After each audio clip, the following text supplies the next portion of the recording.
All right. For magnetic polishes, when you're using regular polish, it's a little different than if you are a gel user. So if you're a gel user, you have a ton of time to use the magnet and form the pattern. And then once you cure it, that pattern will stay. For regular polishes, it's not quite that easy. So you don't have a lot of time, okay, to apply the magnet before the polish dries. And once it's dry, the magnetic particles are not going to move, and so they won't form a pattern.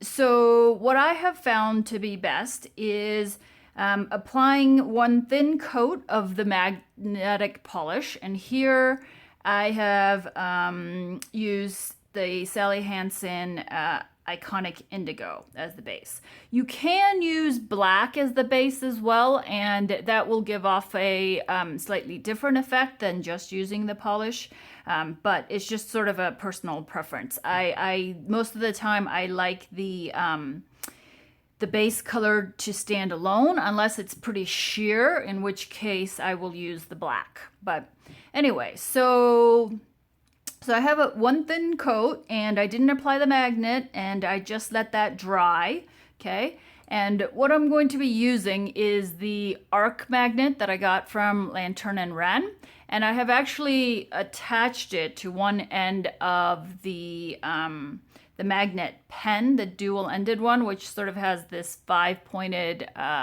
star on one end and a 4-pointed sort of you can do different patterns with that. I haven't really played around with that one too much. But what I did was, just for ease of use, because this thing is sort of little and hard to pick up, is just attached it to the end of this magnet so that I can use it a lot more easier.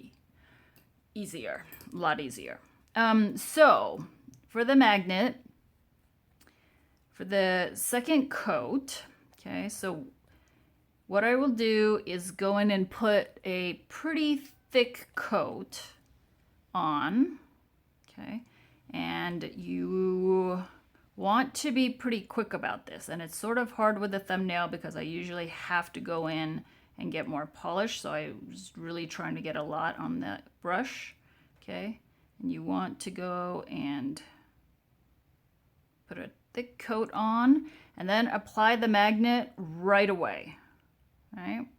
And I really like this arc magnet because what it does is it repels from the arc, and so you usually get the darker bit in the middle and then the lighter bits on the outsides, and I just like the curvature of the pattern that forms.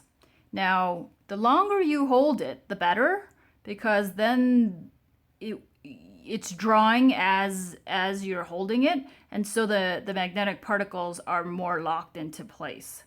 And the other thing that you probably can't see from this because I'm zoomed in, but I have both of my hands resting on the table so that I can be very steady with holding the magnet. So there you go, and you can see the dark in the middle bit there, and then the lighter curves on the outer edges and the two corners. I really like how that works. Okay, so this is the second part of the magnetic mani. So the first part I showed you, I have the two coats of the Sally Hansen Iconic Indigo, and as you can see, it's dried, and the pattern has stayed pretty well with that arc magnet. So the next thing that I did to these other nails is I applied Tonic Polish Stardust, okay, and Mirabilis to the nail in the diagonal, and I sort of followed where the arc went and did half, there and then half over here, and I did it in two separate batches, and then I used this 5-pointed flower end on it. So I'm going to demonstrate here what I did.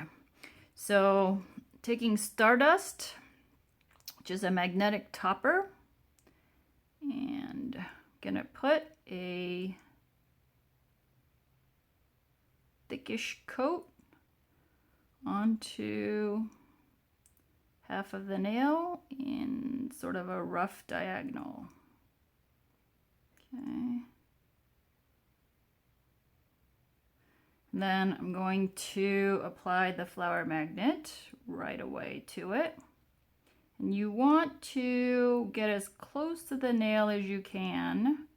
And you actually want to hold this for about, I would say, 45 seconds or so. Okay. Because